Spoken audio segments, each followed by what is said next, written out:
السلام عليكم ورحمة الله تعالى وبركاته. في هذا الفيديو إن شاء الله غادي نشوفوا الرجوع للخلف. هذه الطريقة تاع الرجوع للخلف، هذا الفيديو طلبوه مني بزاف ديال المتابعين.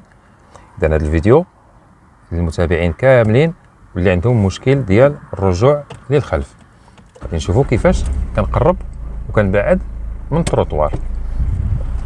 دابا غادي نمشي، غادي نبعد شويه على التروطوار باش غادي نشوفوا كيفاش نقرب ونبعد. انا دابا واقف هنا بعيد كما كنشوفوا هنايا، يعني بعيد على التروطوار. غادي ندوز مستوى الرجوع للخلف. هيا دابا دازت مارش اريال وكنبقى كنشوف في المرايه الجانبيه اليمنى. دابا راني بعيد على التروطوار. كيفاش غادي ندير نقرب؟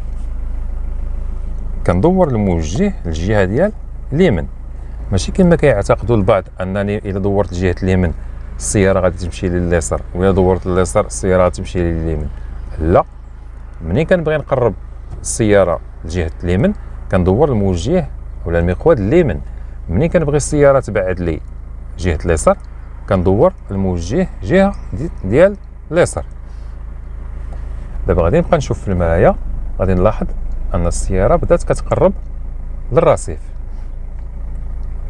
منين غادي نشوف السياره انها وصلت هنايا لهاد المسافه غادي نولي ندور الموجه الجهه ديال اليسار باش نولي نبعد السياره على التروطوار. هي دابا بدات كتبعد. هنا فاش كنلاحظ ان السياره بدات كتقاد لي مع التروطوار غادي نرجع المقود للاصل ديالو، يعني غادي ندورو باش يولي مقاد. دابا هنا السياره غادي تبقى غاديه مقاده مع الرصيف، ما غاديش تبعد وما غاديش تقرب كما كنشوفوا. ما حد ان الموجه ولا المقود مقاد، يعني السياره غادي تبقى تمشي مقاده مع الرصيف.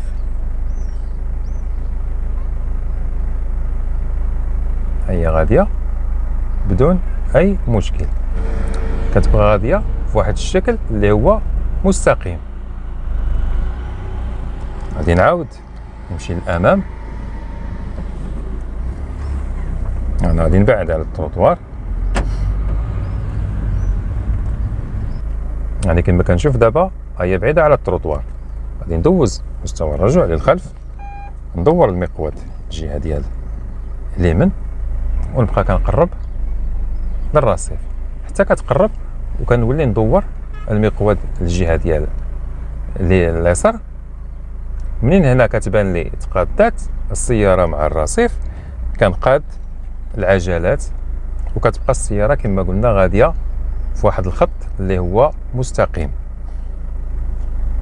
دابا نقدر نمشي المسافه اللي بغيت، غادي تبقى غاديه لي في خط مستقيم، ما غاديش تقرب وما غاديش تبعد للتروطوار لان المقود راه مقاد.